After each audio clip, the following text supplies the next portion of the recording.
Hi friends, வாங்க இன்றைக்கி வெண்டைக்காய் வச்சு நம்ம ஒரு பதார்த்தம் செய்வோம். அது என்ன தேவையான பொருள்னு பார்க்கலாம். பாருங்கள், கடலைப்பருப்பு எடுத்து வச்சுருக்கேன், வெண்டைக்காய் 1/4 கிலோ, ஒரு தக்காளி, ஒரு வெங்காயம், கொஞ்சமாக தேங்காய், நமக்கு காரத்துக்கு ஏற்ற மாதிரி காஞ்ச மிளகாய்.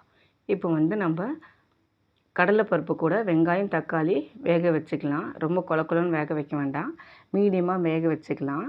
அது பிறகு பார்த்திங்கன்னா தேங்காயும் காஞ்ச மிளகாயும் நல்லா நம்ம வதக்கி எடுத்துருவோம். பாருங்கள், தேங்காய் வதக்கும் போது 2 சேர்ந்து நல்லா டேஸ்ட்டாக இருக்கும். இந்த வெண்டைக்காய் செய்கிறது ரொம்ப ஈஸி, சாப்பிட்றதுக்கு ரொம்ப டேஸ்ட்டாக இருக்கும். இது ஒரு டிஃப்ரெண்ட்டான டேஸ்ட்டு. இது நான் ஊருக்கு போகும்போது எங்கள் சித்தி வீட்டில் செஞ்சுருந்தாங்க ஊரில். அது இந்த மாதிரி நான் சாப்பிட்டது இல்லை, ஒரு வித்தியாசமாக அவங்க செஞ்சு வச்சுருந்தாங்க. அவங்க கழனிலேருந்து ஃப்ரெஷ்ஷாக வெண்டைக்காய் பறிச்சிட்டு இது மாதிரி செஞ்சாங்க. எனக்கு ரொம்ப பிடிச்சிருந்தது. அது உங்கள்கிட்டயும் நான் ஷேர் பண்ணிக்கலான்னுட்டு. பாருங்கள், ரொம்ப வருஷத்துக்கு முன்ன சின்ன வயசில் சாப்பிட்டது, அது இப்போ ஷேர் பண்ணுறேன் உங்கள்கிட்ட. பாருங்கள், ரொம்ப நல்லாவே இருக்கும் இது.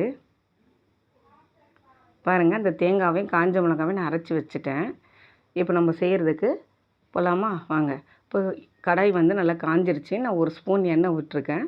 அதில் கடுகு போட்டு வெடித்த பிறகு நம்ம வெண்டைக்காய் போட்டுக்கலாம். கொஞ்சோண்டு நம்ம பெருங்காயத்தூள் கூட போட்டுக்கலாம். பெருங்காயத்தூள் வேணுன்றவங்க போட்டுக்கோங்க, ஆனால் போட்டால் நல்லாயிருக்கும்.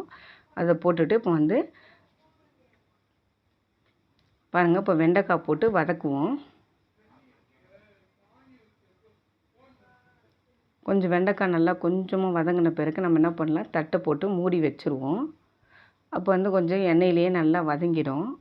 வதங்கி கொஞ்சம் வெந்த மாதிரியும் ஆகிடும்.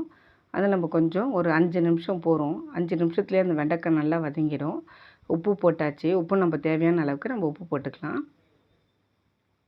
பாருங்கள், இது நல்லா வதங்கிடும். இப்போ நம்ம தட்டு போட்டு மூடிடலாம். இப்போ பருப்பு வெந்துருச்சான்னு பார்த்து, பருப்பு மீடியமான சைஸில் வெந்தால் போதும், கொலன்னு வேண்டாம். அப்புறம் வெண்டைக்காயில் ஊற்றும் போது எல்லாமே சேர்ந்து குழன்னு ஆகிடும். அதனால் இந்த மாதிரி இருந்தால் தான் அந்த வெண்டைக்காய் சாப்பிட்றதுக்கு ரொம்ப டேஸ்ட்டாக இருக்கும். கொஞ்சம் மஞ்சத்தூள் போட்டுக்கலாம் நம்ம இதில். அப்புறம் பார்த்திங்கன்னா நம்ம அரைச்சி வச்சுருக்க தேங்காயும் காஞ்ச மிளகாயும் அரைச்சி வச்சுருக்கோம். பார்த்திங்களா, பாருங்கள், நைஸாக அரைச்சி வச்சுருக்கேன். இதை போட்டு ரொம்ப கலரிக்கலாம். பாருங்கள், பொறுமையாக கலரிடுங்க. இப்படி தட்டு போட்டு மூடிடுங்க.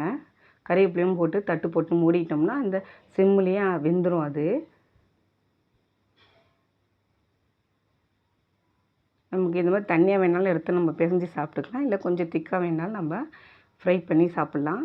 பாருங்கள், இப்போ வாழை இலையில் சாப்பாடு போட்டாச்சு. இப்போ நம்ம அந்த வெண்டைக்காவை வச்சு சாப்பிடுவோம். அந்த வெண்டைக்காய் எப்படி இருக்குதுன்னு சொல்ல முடியாது, ஆனால் நல்லா டேஸ்ட்டாகவே இருக்கும். அது என்ன டேஸ்ட்டுன்னு நம்மளுக்கு கண்டுபிடிக்கவே முடியாது, அந்தளவுக்கு ஒரு டேஸ்ட்டு. பாருங்கள், அந்த வெண்டைக்காய் பொரியல் நம்ம எப்படி செஞ்சுருக்கோன்றதும் கண்டுபிடிக்க முடியாது. நம்ம பரிமாறும்போது சாப்பிட்டுட்டு இது எப்படி செஞ்சாங்கன்றதை யோசிப்பாங்க. அந்தளவுக்கு ஒரு டேஸ்டியாகவே இருக்கும். இங்கே பாருங்கள், தயிர் தாளித்து நான் வெண்டைக்காய் வச்சுருக்கேன். பிடிச்சிருந்தால் லைக் பண்ணுங்கள், ஷேர் பண்ணுங்கள், சப்ஸ்கிரைப் பண்ணுங்கள். தேங்க்யூ.